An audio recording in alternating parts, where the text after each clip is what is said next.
Walau indeks harga saham gabungan kelihatan bergejolak, ternyata investor asing masih dalam posisi net buy yang cukup besar.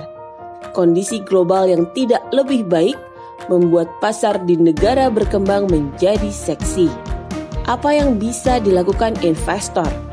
Berikut analisis IHSG dari Farash Akbar Farih, Head of Investment, Afriss Asset Management. Kita mulai tahun ini dengan sangat kuat ya, Januari naiknya banyak. Itu didukung inflow dari asingnya juga bagus, baik di bonds maupun saham. Terus kemudian sebenarnya normal Februari koreksi, tapi year to date sih sampai hari ini kan kinerja indeks saham tuh cukup bagus ya, plus mungkin sekitar 5%. Obligasi juga bagus, tahun lalu kita tutup di yield 8% untuk government bond 10 tahun, kemarin menyentuh 7,6% gitu ya. Secara umum memang kalau kita lihat kinerja tahun ini banyak didrive dari faktor eksternal.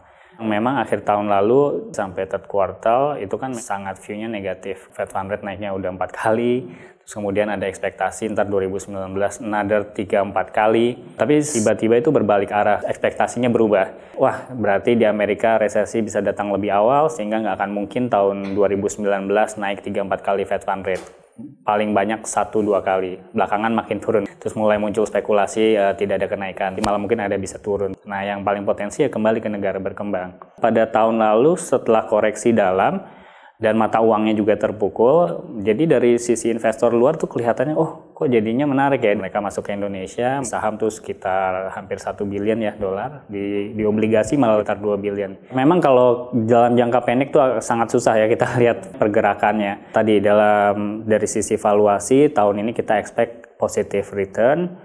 Kalau kita bilang 12% kinerja tahun ini ya mungkin bisa di atas 7.000 ya, mungkin 7.100. Tapi dalam jangka pendek tentu biasanya volatile.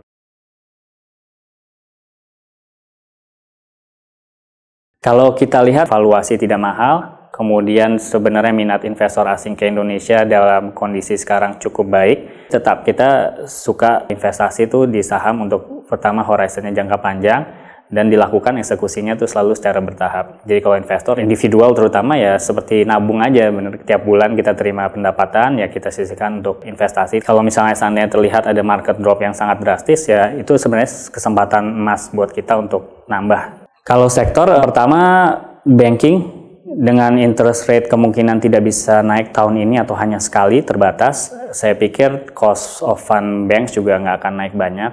Jadi ada improvement in margins di bank juga harusnya membaik. Yang kedua sektor consumer karena input cost turunnya sangat banyak dari sisi yang related ke oil price. Terus kemudian di inflation kita juga sangat rendah.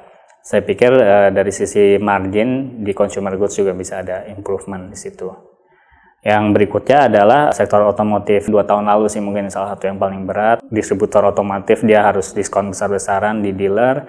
Setahun terakhir udah mulai normalize dan secara harga juga udah terdiskon banyak, jadi kita pikir cukup bagus lah untuk sektor otomotif, terutama tadi di grup Astra ya. Yang agak challenging mungkin tahun ini dari sektor komoditi, karena ya pertama historically dia udah naiknya cukup banyak 2 tahun terakhir, kemudian dengan potensi slowing down in global growth. Tapi memang untuk beberapa emiten seperti yang jatuhnya sudah lebih banyak dari itu seperti UT, saya pikir masih menarik. Very selected gitu komoditi.